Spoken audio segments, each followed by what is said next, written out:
If your Amazon Fire Stick is showing a no signal error, there are a few things you can try to fix it quickly.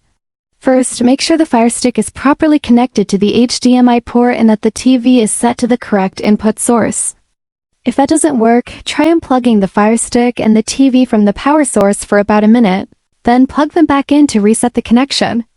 Sometimes using a different HDMI port or testing the Fire Stick on another TV can help determine if the issue is with the device or the TV itself.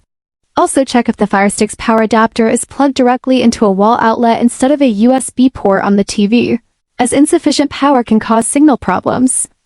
If the issue persists, try replacing the HDMI cable or using the HDMI extender that comes with the Fire Stick. In some cases, updating the Fire Stick's firmware or performing a factory reset might be necessary, but this should be a last resort.